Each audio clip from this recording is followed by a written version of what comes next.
운명을 바꾼 음성 아브라함 대서사시의 시작. 제1막 하늘에서 온 부르심. 하란 땅에 평범한 하루가 저물어가고 있었다.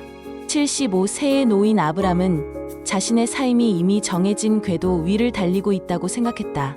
아버지 데라가 세상을 떠난 후 그는 하란에서 평온한 여생을 보낼 계획이었다.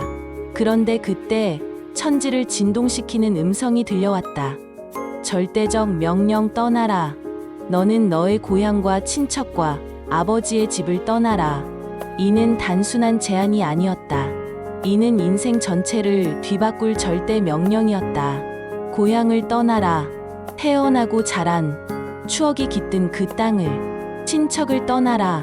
혈육의 정, 끈끈한 유대감을 모두 뒤로하고 아버지의 집을 떠나라. 안전과 편안함, 모든 익숙함을 포기하고. 그리고 어디로 가라고? 내가 내게 보여줄 땅으로. 목적지도 모르는 채로, 지도도 없이 단지 하나님의 음성만을 믿고. 7 겹의 약속, 축복의 폭포. 하지만 명령과 함께 쏟아진 것은 전무후무한 축복의 약속들이었다. 첫 번째 약속, 내가 너로 큰 민족을 이루리라. 자식도 없는 노인에게 민족의 조상이 되라는 약속. 두 번째 약속, 내게 복을 주리라. 개인적 축복의 보장. 세 번째 약속, 내 이름을 창대하게 하리라. 영원한 명성과 기억. 네 번째 약속, 너는 복이 될지라. 다른 사람들에게 축복의 통로가 되리라.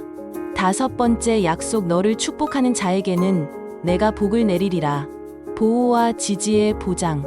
여섯 번째 약속, 너를 저주하는 자에게는 내가 저주하리라. 대적들에 대한 심판 선언. 7 번째 약속, 땅의 모든 족속이 너로 말미암아 복을 얻으리라. 전 인류에 대한 축복의 통로. 제2막 믿음의 결단. 그 순간 아브람은 인생에서 가장 중요한 선택 앞에 섰다. 이성적으로 생각해보라. 75세의 나이에 새로운 모험. 목적지도 모르는 여행? 모든 것을 버리고 떠나라고. 하지만 아브람의 선택은 이미 정해져 있었다. 이에 아브람이 여호와의 말씀을 따라갔고, 이 한 문장 속에 담긴 것은 인류 역사상 가장 위대한 믿음의 도약이었다. 출발의 행렬. 아브람의 결단에 롯도 합류했다. 그들이 짊어진 것들. 차례, 사랑하는 아내이지만 자식을 낳지 못하는 슬픈 운명. 조카 롯, 젊은 희망이자 미래의 동반자. 하란에서 모은 모든 소유. 지난 세월의 열매들. 얻은 사람들. 그들을 따르는 종들과 가족들. 이것은 단순한 이주가 아니었다. 이것은 새로운 역사의 시작이었다. 제3막 약속의 땅에서의 첫 만남. 가나안 도착, 꿈이 현실이 되다. 마침내 가나안 땅에 들어갔다. 하지만 그들이 마주한 현실은 이상적이지 않았다. 가나안 사람들이 이미 그 땅에 거주하고 있었다. 약속의 땅인데 다른 민족들이. 이것이 하나님이 말씀하신 그 땅인가? 세겜의 계시 첫 번째 확인. 세겜 땅 모래 상수리 나무에서 놀라운 일이 일어났다. 여호와께서 아브람에게 나타나 이르시되 내가 이 땅을 내 자손에게 주리라. 직접 나타나신 하나님. 확실한 확인. 구체적인 약속. 아브람의 반응은 즉각적이었다. 제단을 쌓았다. 감사와 경배의 제단을. 베델에 정착. 두 번째 제단. 베델 동쪽 산으로 옮겨 장막을 치고 또다시 제단을 쌓고 여호와의 이름을 불렀다. 서쪽은 베델 하나님의 집, 동쪽은 아이페어. 상징적인 위치였다. 그들은 점점 남방으로 이동했다. 정착이 아닌 순례의 삶이 시작된 것이다. 제3막 첫 번째 시험. 기근의 위기. 그런데 예상치 못한 시련이 덮쳐왔다. 그 땅에 기근이 들었다. 약속의 땅에 기근이라니. 하나님이 인도하신 그 땅에서 굶주려야 한다니. 아브람의 마음은 흔들렸을 것이다. 정말 하나님이 인도하신 길이 맞나? 하란에 있었다면 이런 일은 없었을 텐데. 이것이 축복받은 삶인가? 절망적 선택. 이집트행. 기근이 심해지자 아브람은 애굽으로 내려가기로 결심했다. 이것이 믿음의 길인가? 아니면 불신의 길인가? 하지만 생존이 급선무였다. 그는 현실적 판단을 했다. 제오막 생존을 위한 위험한 속임수, 공포의 예감. 애굽에 가까워지자 아브람의 마음에 두려움이 엄습했다. 그의 아내 사레는 심히 아리따운 여인이었다. 70 가까운 나이에도 여전히 아름다운 절세미인. 애굽 사람이 그대를 볼 때에 이르기를 이는 그의 아내라 하여 나는 죽이고 그대는 살리리니. 죽음의 공포가 그를 사로잡았다. 비겁한 거짓말. 공포에 사로잡힌 아브람이 제안한 것은 거짓말이었다. 원하건대 그대는 나의 누이라 하라. 그러면 내가 그대로 말미암아 안전하고 내 목숨이 그대로 말미암아 보존되리라. 믿음의 조상이 생존을 위해 아내를 속여 넘기겠다고? 이것은 신앙의 위대함이 아니라 인간적 연약함의 적나라한 모습이었다. 제육막 계획이 실현되다. 그리고 파국. 예상된 전개. 애굽에 도착하자마자 아브람의 예상은 적중했다.